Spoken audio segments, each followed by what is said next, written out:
সকাল থেকে আছে কারেন্ট অফ। কতটুকু সময় যে বাড়িপুর আজকে কারেন্ট ছিল মানে জানি না কতটুকু সময় ছিল, ছিলই না। সারাক্ষণ আসছে যাচ্ছে, আবার সেই 5টার সময় গেছে, এখনও কারেন্ট আসছে না। মানে কারেন্টের অবস্থা খুবই খারাপ বারুইপুরে, বুঝেছো? আমি সেই 27 বছর ধরে দেখছি একই পরিস্থিতি, চেঞ্জ আর হয় না। যাই হোক, তো হাউজিংয়ে আমাদের দোল উৎসবটা খুব বড় করে হতো।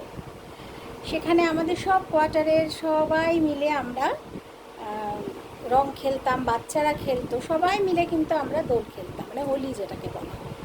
আর আগের দিন আবির খেলা হতো, পরের দিন হতো রং দিয়ে খেলা। আর মেইন আমরা খেলতাম, আমি খেলতাম, টুম্পা খেলতো। টুম্পার দুটো মেয়ে, শুভাঙ্গী আর দেবাঙ্গী, কত বড় হয়ে গেছে এখন সবাই।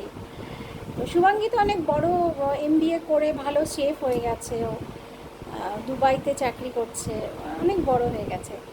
তো আমি, টুম্পা, শ্রাবণী মানে আমার ছোটোবেলার বন্ধু শ্রাবণী না, ওখানে শ্রাবণী মণ্ডল একজন ছিল, ও খুব ভালো গানের গলা, ও নাটক করতো ভালো।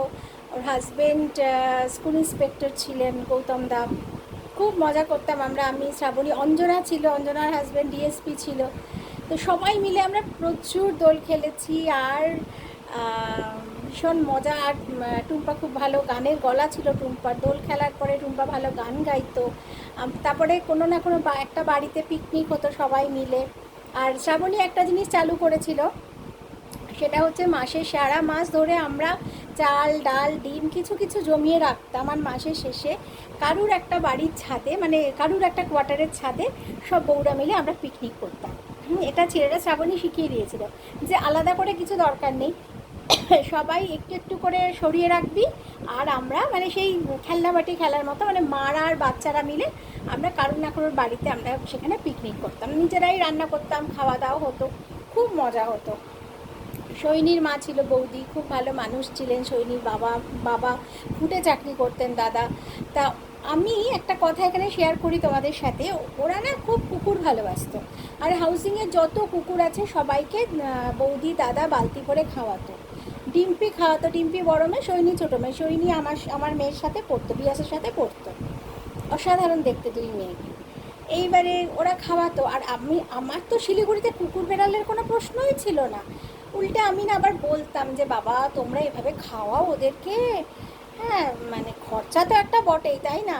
তো সারা হাউজিংয়ের কুকুর বিড়ালকে ওরা খাওয়াতো, বাইরের কুকুর বিড়াল ওরা খাওয়াতো। তখন না আমি অবাক হয়ে যেতাম যে কী করে বাবা এরা করে পারে। তো যাই হোক, এখন আমি সেটা করি, আমি ভাবতে পারিনি যে এটা মানে এটাও হয় যে আমি একদিন এই সমস্ত করব। তো যাই হোক, ওদেরকে দেখতাম এরকম, সবাই মিলে আমরা খেলতাম। মঞ্জুদি ছিল, তারপরে ওখানে রামদার বউরা, ওই ফ্যামিলি ওরা ছিল, হ্যাঁ।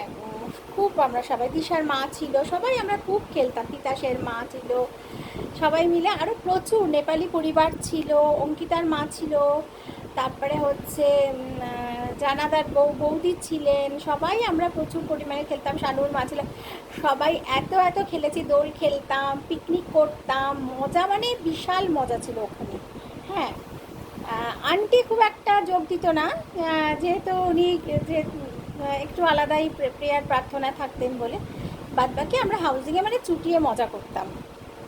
তারপর তো 2009 থেকে আমি চাকরি করছি। আর আমার স্কুল আওয়ার্সটা ছিল 9টা 15 থেকে 12টা 40। আর আমি 1টার মধ্যে কোয়ার্টারে ঢুকে যেতাম, বাড়ি ঢুকে যেতাম। আর যেহেতু বিয়াসের বাবার অফিসটা একদম পাশেই ছিল, ও একটু দেরি করে অফিসে যেত, মানে আমি ঢুকতাম তার একটু আগেই বিয়াসের বাবা বেরোতো। আর মিনামাসি ছিল, প্রথমে ছিল লক্ষ্মী আমার বাড়িতে সব মানে ফুল টাইম থাকতো, সারাদিন থাকতো, রাতে বাড়ি যেত। 13 সালে লক্ষ্মী মারা যায়, তারপরে মিনামাসি আসে। মিনামাসি মুসলিম ছিলেন। তো মিনামাসি 14 সালে আমার গলব্লাডার অপারেশন হয়ে গেছিলো। আমি কলকাতায় আরএনটে করে অপারেশন করেছিলাম। তখন থেকে মিনামাসির বোন মিনামাসি রান্না করতো, মিনামাসি সবসময় কাজ করতো। আর আমি স্কুল করতাম, আর বিকেল থেকে টিউশন পড়াতাম 5টা থেকে 10টা, আর সকালবেলা স্কুল করতাম। স্কুলে খুব ভালো একটা পরিবেশ পেয়েছিলাম। মানে আসলে নর্থ বেঙ্গলের সব মানুষই মনে হয় ভালো, জানো তো। স্কুলে ছিল হচ্ছে, প্রথমে বলি মৌসুমিদির কথা। দুটো মৌসুমিদি ছিল, একজন মৌসুমিদি ছিল, মৌসুমিদি খুব ভালো মানুষ ছিল, খুব হাসাতো, আর কথায় কথায় বলতো কিছু যদি মতের অমিল হতো মজা করতে করতে বলে দূর আমি খেলবো না, এরকম করে বলতো। তারপরে আরেকজন মৌসুমিদি ছিল, ওনার হাজব্যান্ড ছিল উত্তরবঙ্গ সংবাদের জেনারেল ম্যানেজার, ওনার হাজব্যান্ড ওখানে ছিল, ওই মৌসুমিদি ছিল, ভীষণ ভালোবাসতো মৌসুমিদি। মালবিকাদি ছিল, বিভা ছিল, বিভা মাইডিয়ার খুব ভালো ছিল। এবারে ডালিয়া ছিল। একটা জিনিস ছিল, মানে আমি এখানে স্বীকার করছি ক্যামেরার সামনে, যে আমি না যেহেতু বাংলা মিডিয়াম থেকে পড়াশোনা করে গেছি, যেটা বিয়াসের ক্ষেত্রে হয়নি, বিয়াস ফুল প্রেসিডেন্সি পুরো ইংলিশ, বিয়াসের ক্ষেত্রে হয়নি। West Bengal board Siliguri girls থেকে বিয়াস গিয়ে প্রেসিডেন্সি কিন্তু পুরো ইংলিশ, পুরো, মানে ওখানে গার্ডরাও ইংলিশে কথা বলে। বিয়াসের হয়নি কারণ বিয়াসের বাবা বিয়াসকে খুব ভালো করে কোচ করেছে, আর টিচারও ছিল, কিন্তু আমার ইংলিশ বেসটা কিন্তু অত ভালো না, সত্যি কথা একেবারেই ভালো না। এবারে আমি চাকরি পেলাম ইংলিশ মিডিয়ামে, বোঝো কী অবস্থা। এবারে আমি ভাবছি কোশ্চেন অ্যান্সার কী করে করাবো, তা তো সমস্যা হচ্ছে আমার। পড়াচ্ছি বোঝাচ্ছি ঠিক আছে, কিন্তু কোশ্চেন অ্যান্সার তো লেখাতে হবে বাচ্চাদের। এত হেল্প জানো ওখানে, আমাকে আগের ক্লাসে সব খাতাগুলো মৌসুমিদি দিয়ে দিল, বিভা হেল্প করতো। আর এবারে ধরো যেটা হয়েছে, ধরো বই চেঞ্জ হতো, এবার বই চেঞ্জ হলে তখন তো গল্প চেঞ্জ, কোশ্চেন অ্যান্সার চেঞ্জ, সবই চেঞ্জ। তখন আমাকে ডালিয়া অনেক হেল্প করেছিল।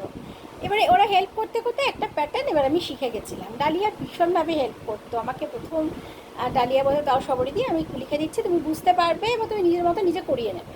তো ডালিয়া আমাকে একটু হেল্প করে দিত, অনেকটাই হেল্প করতো ডালিয়া, তখন আমি নিজের মতো নিজে সেট করে নিতাম। এইভাবে আমরা সবাইকে সবাই হেল্প করতাম। অনামিকা ছিল, রিম্পা ছিল, স্বাগতা ছিল, মালবিকা দি তো বড় দিদির মতো ছিলেন, আরতিদি ছিলেন। এইভাবে খুব মজা করে আমরা স্কুলেও পড়িয়েছি। পরের দিকে তো মানে স্কুল আমার প্রাণ, আর আমি স্কুলের প্রাণ ছিলাম, এরকম হয়ে গেছিলো। গার্জিয়ানদের আর এত সম্মান ভাবা যায় না। টিচার ঢুকছে বা মিস, আমি একটা রেপুটেড স্কুলের মিস। আরেকটা প্রসঙ্গে একটা কথা বলি, ভারত সেবাশ্রম সঙ্গের আন্ডারে ছিল, যেটা কালকে আমি ক্যামেরার সামনে বলতে পারছিলাম না, আমাকে দেবশ্রী দেখলাম রিমাকে বলেছে যে সবরিতেই ভারত সেবাশ্রম সংঘ কি, এই দেবশ্রী মেয়েটা খুব ভালো গো, ওরা ভীষণ আমাকে হেল্প করে সবেতে। আমার বাড়ির পাশের বাড়ি থাকে, যদি কোনো দিন হয় ব্লগে আমি ওকে আনবো। আমি ওর ব্লগে এসেছি, বাট আমার ব্লগে ওকে আমি আনবো, খুব ভালো মেয়েটা গো, ভীষণ হেল্পফুল। তো ভারত সেবাশ্রম সংঘ ওই আমাকে জাস্ট মনে করে, আমি লিখলাম যে আমি মনে করতে পারছিলাম না ক্যামেরার সামনে। তো ভারত সেবাশ্রম সংঘের আন্ডারে স্কুলটা ছিল, একটা রেপুটেড স্কুল, রাজগঞ্জে ছিল ওদের মানে আপার সেকশনটা, আর 5 to 12। আর আমি সুভাষপল্লী, মিলনপল্লী না, সুভাষপল্লীতে ছিল শিলিগুড়িতে, ওতে প্রাইমারি সেকশনটা। এছাড়া আশ্রমেও পড়ানো হতো, সুভাষপল্লী আশ্রমেও পড়ানো হতো। আর খুব মজা করেছিলাম। তো ওখানে অনেক বয়স্ক একটা মানুষ, কাকু বলে একজন ছিলেন, উনি স্বামীজি যখন স্বামীজি তো ফার্স্টে সকালে আসতেন, এসে ভিজিট করে স্বামীজি চলে যেতেন, আর তারপরে কাকু বসতেন। উনি বয়স্ক একটা মানুষ, উনি পোস্ট অফিসে চাকরি করতেন, ওনার ছেলে মেয়েকেও দেখেনি, উনি আশ্রমে চলে এসেছিলেন। খুব বয়স্ক একটা মানুষ, উনি খুব স্নেহ করতেন আমাদের প্রত্যেকটা টিচারকে। আমরা দরকারে অদরকারে কাকুর থেকে সব কিছু জানতাম, নিতাম, কাজকর্ম করতাম। একটা স্কুলে প্রচুর কাজ থাকে, যারা স্কুলে কাজ করেছে তারা জানবে। এত সম্মান ওখানে পেয়েছি না, তখন আমার একেবারে মনে হয়নি যে আমি প্রাইভেট স্কুলে করি। তো সেই সকালবেলা যেতাম আর দুপুরবেলা করে ফিরতাম। তারপরে আমরা টিচাররা আবার বেড়াতে যেতাম, ছুটি ছাটাতে আমরা বেড়াতে যেতাম। স্কুল যেদিন ছুটি পড়বে সেদিন আমরা বাইরে খেতাম। তারপরে ধরো পরীক্ষার আগে, মানে পরীক্ষা যখন শুরু হতো, প্রচুর গার্জিয়ান, আর আমি ঢুকছি, নিজেকে একটা ভিআইপি মনে হচ্ছে যে আমি কোয়েশ্চেন নিয়ে ঢুকছি। তারপরে আফটার এক্সাম সব গার্জিয়ানরা ঘিরে ধরতো, আর আমরা বরাবর সব এক একটা ক্লাস টিচার ছিলাম, আর আমরাই সব সাবজেক্ট নিতাম। হ্যাঁ, মিস কেমন করেছে, মিস একটু দেখবেন, মিস একটু এই করবেন। নিজেকে খুব ভিআইপি মনে হয়েছিল সেই সময়। আমি কোনোদিন ভাবিনি যে আমার এই হাউস ওয়াইফ লাইফটা হবে, বিশ্বাস করো।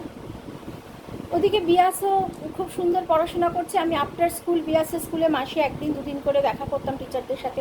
আর টিচাররাও জানতেন যে শ্রেয়ার মা স্কুলে চাকরি করে, ওনারাও আমাকে খুব সম্মান করতেন। খুব মজা মানে খুব মজা, মানে খুব ভালো, মানে পিসফুল লাইফটা আমাদের যাচ্ছিল। আর বিয়াসের বাবা শুক্রবার করে এখানে আসতো, শনি রবি থেকে আবার রবিবার রাতে উঠতো, সোমবার গিয়ে নামতো শিলিগুড়িতে, ওখান থেকে অফিস করতো। এটা রেগুলার করতো। আমার তাতে অসুবিধা হতো না, কারণ হাউসিংয়ে সবার মধ্যে থাকতাম তো অসুবিধা হতো না। একটা বাড়িতে কতজন লোক থাকতাম ভাবো।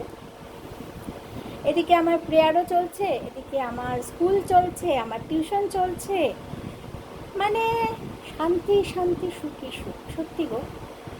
আর প্রভু যিশুকে পাওয়ার পর থেকে আমার জীবনটাও পাল্টে গেছিলো। কারণ বারবারই যেটা আমাকে আন্টি বলেছিল যে খ্রিস্ট কোনো ধর্ম নয়, আমরা কেউই খ্রিস্টান নই, আমাদের মন পরিবর্তন হয়। আগে ধরো যেটা নিয়ে খুব অডিট হয়ে যেতাম, প্রভু যিশুকে জানার পর থেকে যেটা ক্ষমার ব্যাপারটা শিখেছিলাম, যে উনি আমাদের সবার পাপ নিয়ে ক্রুশে ওনাকে বিদ্ধ করা হয়েছিল, উনি আমার সবার পাপ নিয়ে ক্রুশিফাইড হয়েছিলেন, তা উনি যদি এত কষ্ট সহ্য করে ক্ষমা করতে পারে, ওয়াই নট মি।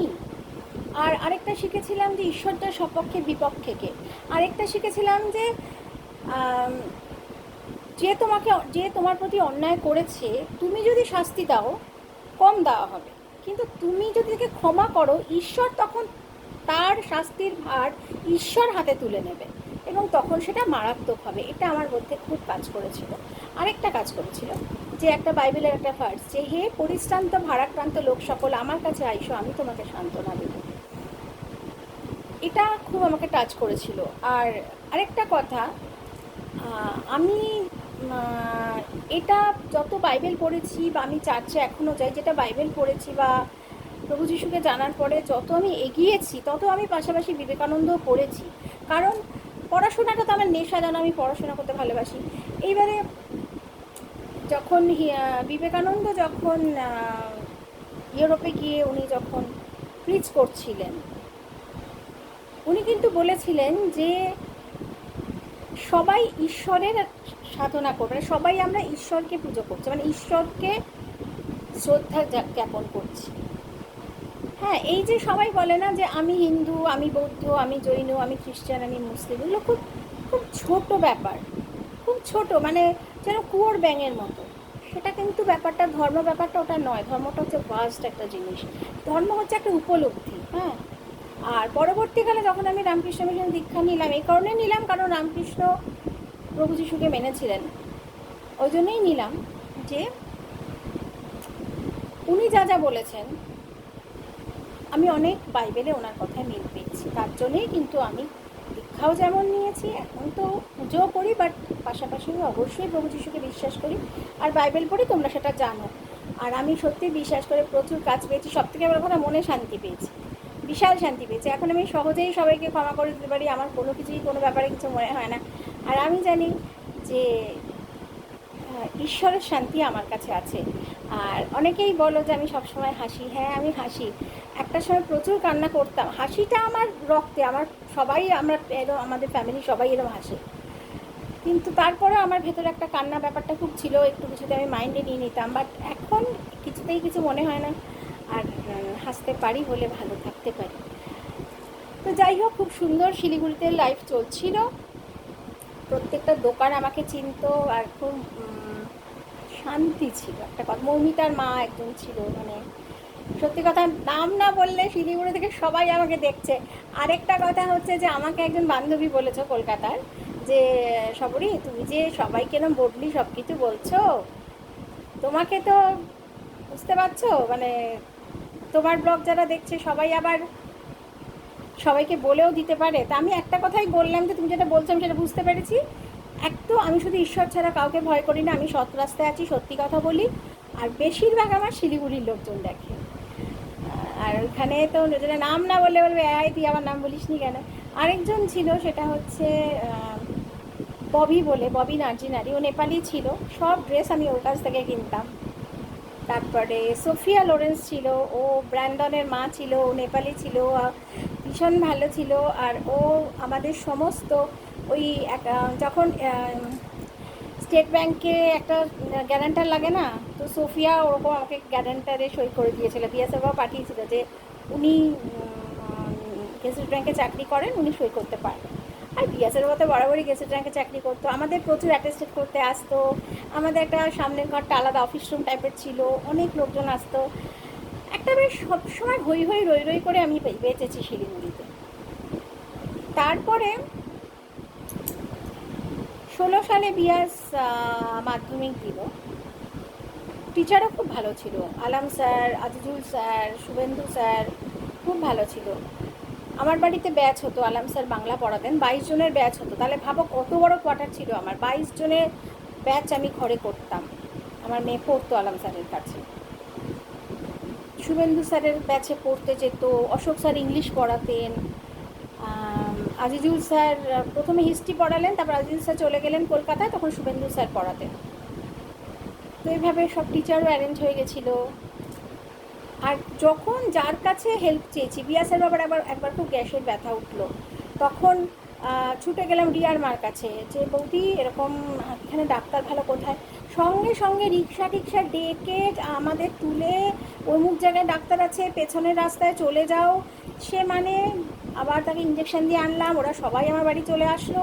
সব কিছুতে আমার হাউসিং আমার পাশে ছিল। আর না, স্বার্থের বাইরে ছিল, জানো তো, স্বার্থের ঊর্ধ্বে ভালোবাসা আমি দেখেছি হাউসিংয়ে।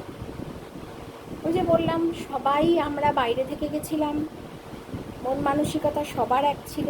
এমন অনেকে ছিল, যেরকম শিলিগুড়িতে অনেক বাড়ি ছিল কিন্তু অনেকে হাউসিংয়ে থাকতো, তারাও ভীষণই ভালো ছিল। এবং চারপাশে হাউসিংয়ের বাইরেও অনেক লোক ছিল, যারা যত সারাউন্ডিংসে যত দোকান ছিল, মোমোর দোকান ছিল, প্রত্যেকে খুবই ওরা আমাদের ভালোবাসতো। এনি প্রবলেম যা গেছি সঙ্গে সঙ্গে সলভ করে দিয়েছে। তো যাই হোক। আর আন্টির এখানে কত বলবো, আন্টির এখানে অদিতি ছিল, অদিতির হাজব্যান্ড ছিল, রাজেশ ছিল, সঙ্গীতা ছিল, পপা ছিল, পৃথাদি ছিল। ওরা সব প্রার্থনা করতো, প্রেয়ার করতো। আন্টির সাথে প্রেয়ার মিটিংয়ে গেছি আমি, খুব মজা করেছি। আর কি বলবো বলো, শিলিগুড়ির কথা যত বলি তত কম, আমি বারবার বলছি। এইবারে একটা ডিজাস্টার হয়েছিল, বিশাল ডিজাস্টার হয়েছিল, সেটা আবার টাইম শেষ, আবার কালকে নিশ্চয়ই তোমাদের কাছে বলতে আসবো। তো সঙ্গে থেকো, সুস্থ থেকো, আর প্লিজ ভালো থেকো।